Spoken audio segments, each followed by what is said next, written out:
With the trade deadline quickly approaching, we're going to start pumping out some of these trade idea videos. And in this one, we're going to talk about the relief pitching for the Mariners. And specifically, could they go out and add one of Cade Smith, or more specifically, Emmanuel Clase, one of the best closers in baseball, one of the best relief pitchers maybe of all time, at least up to this point in his career. It would be a massive, massive prospect haul going back to the Guardians, but it sounds like the Guardians are listening to offers on both of those pitchers. Let's talk about it. It all started with this post on July 19th from John Heyman, where he said that the Guardians are listening to offers on their relievers. That includes a willingness to discuss their all-star back-end duo of Emmanuel Clase and Cade Smith. Heyman notes that the price is high enough that a trade of either pitcher remains a long shot, which in my opinion makes a lot of sense because both those guys are massive for the Guardians and both of them are under contract for quite some time. For Cade Smith, he is in pre-arbitration, making only $785,000 this year. He'll be in pre-arb again in 2026. He doesn't go to arbitration until 2027, meaning that you would have him through the 2029 MLB season if you were to go out and add Cade Smith. On the year, Smith has a 3.07 ERA in 43 games. He does have 3 saves, 41 innings pitched with 61 strikeouts, a whip of 1.22. In his career, he has a 2.32 ERA with a whip of 1.014. Cade Smith played a really big role for the Guardians last year where he had a 1.91 ERA, good for a 2.11 ERA plus. When you look at his baseball savant page, you can see he very heavily relies on his four-seam fastball, throwing that pitch 70% of the time. He's in the 96th percentile in whiff rate, the 96th percentile in K rate. His fastball velo averages 96.3 miles an hour, and his extension is one of the best in the game in the 98th percentile. Now, it makes sense that the Guardians may not want to trade Cade Smith because, again, he's going to be around for the next, 4 seasons? That's certainly somebody that can help you, as the Guardians probably plan to be in contention in 2026. This year, they've taken a bit of a step back, but nonetheless, I think that Cade Smith's the guy that could help them in the future. So the prospect haul that it would take to get him would be, well, quite a bit. With that being said, no prospect haul is going to be quite as much as what it would take for them to trade you Emmanuel Clase.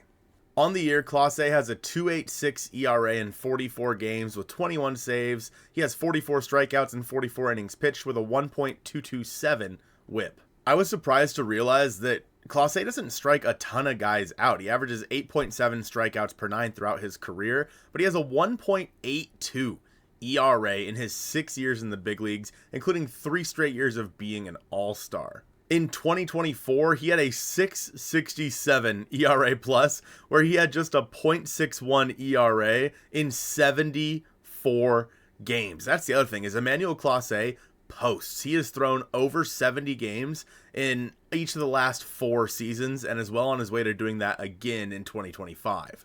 Looking at his savant page, there's a lot of red on here. He doesn't walk a lot of guys. He doesn't give up a lot of barrels. His expected ERA is in the 90th percentile. His whiff rate is in the 93rd percentile. And he mainly relies on just 2 pitches here. His cutter, which he throws 66% of the time at 99 miles an hour, by the way. And his slider, he relies on 30% of the time. And he throws that bad boy at 88.5 miles an hour. Where things get really interesting for the Guardians is Emmanuel Clase's contract. When you look at it, of course, in 2025, he signed through the end of the season, making about $4.9 million. If you were to acquire him, pay maybe $2 million, doesn't matter. In 2026, he's making $6.4 million. And then there are 2 club options for him for his age 29 and age 30 season at both $10 million.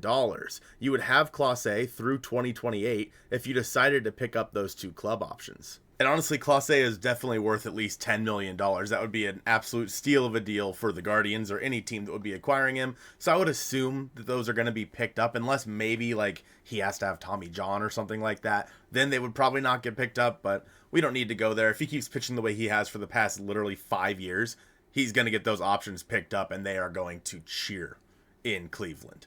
Now, trying to find a trade package that makes sense for both of these or one of these guys is difficult, right? I don't really know what it would take to get Cade Smith because he has so many years of control left. When you look back in Mariners history, who have they acquired, right? You look back last year, it was Jimmy Garcia and JT Chargois. And yeah, that didn't really cost the Mariners a whole lot, and frankly, it didn't work out very well either. The Mariners need to add some firepower to their bullpen to pair with Matt Brash and Andres Munoz, and I think that if the Mariners really want to go deep in the playoffs, they need to make what Joe and I have been referring to, and a lot of people have been referring to, is the death bullpen, where you just have guy after guy, similar to what we saw with the Tigers last year, or even the Guardians. They have just a fantastic bullpen, and it makes it easy where if your pitcher is struggling, your starting pitcher is struggling, you don't feel too bad turning it over to one of those guys because you have so many electric arms in that bullpen.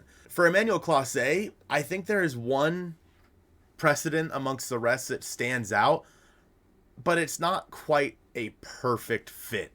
And that is when the Cubs traded for Aroldis Chapman in 2016. So in that trade, the Yankees acquired Gleyber Torres, Billy McKinney, Rashad Crawford, and Adam Warren for a half year of Aroldis Chapman. And that's where things start to get a little bit weird because obviously, again, you're probably getting Clase for 4 years instead of the half year that the Cubs traded the number 24 prospect in all of baseball, by the way, in Gleyber Torres, their number 1 prospect. We know what Gleyber turned out to be.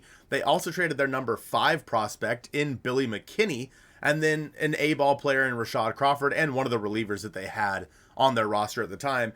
The Cubs paid so much to get Aroldis Chapman, but in 2016, they went on to win the World Series, and Chapman was a huge part of that. When he was traded, Chapman had a 2.01 ERA with the New York Yankees, but for the Cubs, he had a 1.01 ERA in 28 games.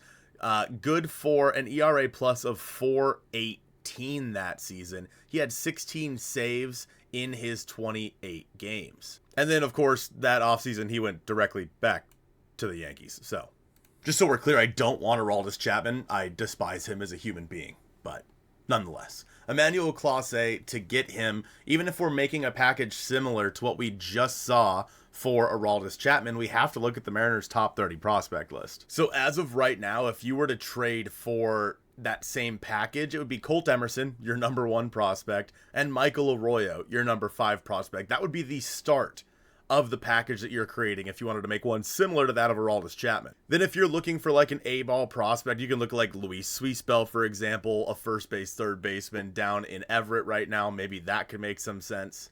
And then the Adam Warren equivalent would be like, I don't know, Trent Thornton, maybe. I still don't think that's enough because the precedent that was set was you're going to have to pay more for 4 seasons of one of the best closers of literally all time in Emmanuel Clase, the all-time saves leader for the Cleveland Guardians. It would cost so much. I truly don't think that this is something the Mariners would do. Now, Cade Smith, again, he doesn't carry the name power. He hasn't been in a closer's role. He would probably slot in that 7th, 8th inning spot kind of around with Matt Brash, but I don't necessarily know what it would cost to go get him because it's so early on in his career. Other guys on the reliever market that make sense, I mean, even from the Guardians, is Hunter Gaddis. The Mariners could go out there and get him. He had a great year last year, but hasn't necessarily been all that good this year. Could the Mariners turn him around? Potentially, but it's just something to note that the Mariners could be checking in with the Guardians on a deal for one of their back-end relievers, including Emmanuel Clase. I'm sure they'll call the Guardians, and the Guardians might just laugh in their face when the Mariners make an offer. But maybe you could get Emmanuel Clase and Carlos Santana to come on back to the Mariners or something like that. Let me know in the comments down below. Would you do this? Would you make a massive trade for Emmanuel Clase? I appreciate you guys watching this one, and go Mariners.